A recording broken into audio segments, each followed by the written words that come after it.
Hello दोस्तों, आज हम मिलने वाले एक नए क्वेश्चन के साथ में जो है सिंपल इंटरेस्ट का। तो क्वेश्चन क्या कहता है, हमारे पास एक सम है। मैं इसको 2-3 तरीके से आपको बता सकता हूँ। आई मीन मतलब शॉर्टेस्ट अप्रोच तो आप करोगे ही। तो पहला क्या, आपके पास एक में सम है 8,000 रुपए, 8,000 रुपए आपके पास में। आपने उस 8,000 के, पहले मैं बेसिक से बताता हूँ। इस 8,000 के 2 हिस्से कर रखे हैं। पहला हिस्सा x मान लेता हूँ, दूसरा हिस्सा y मान लेता हूँ।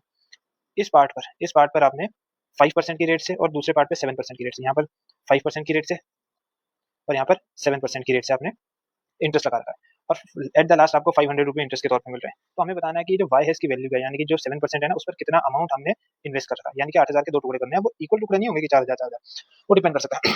सबसे पहले आपको क्या करना है, एक इक्वेशन में बनाता हूँ, उससे सॉल्व करेंगे। आपने पहले प्रिंसिपल x मान रखा है, उस पर 5% की रेट लगा रखी है, उसका 5% प्लस ये वाला जो अमाउंट है इसका 7%, इस अमाउंट का 7%, है ना। परसेंट का साइन यहाँ पर नहीं आएगा एक्चुअली, यहाँ पर परसेंट का साइन इक्वल्स टू, ये है फर्स्ट जो हमारा इन्वेस्ट कर रखा था ना पहला पार्ट, उस पर 5% है, और ये है हमारा सेकंड पार्ट पे कितना इंटरेस्ट लगा रखा हमने इस वाले y पर। तो ये टोटल मिला के 500 रुपीज हो रहा है। ठीक है, ये पहली इक्वेशन मिल जाएगी यहाँ पर। और सेकंड इक्वेशन क्या है, x plus y equals to 8,000, ये है सेकंड इक्वेशन। इन दोनों इक्वेशन को सॉल्व करोगे तो आपका, सॉल्व करोगे तो आपकी x और y की वैल्यू आ जाएगी और हमसे y पूछेगा। लेकिन अब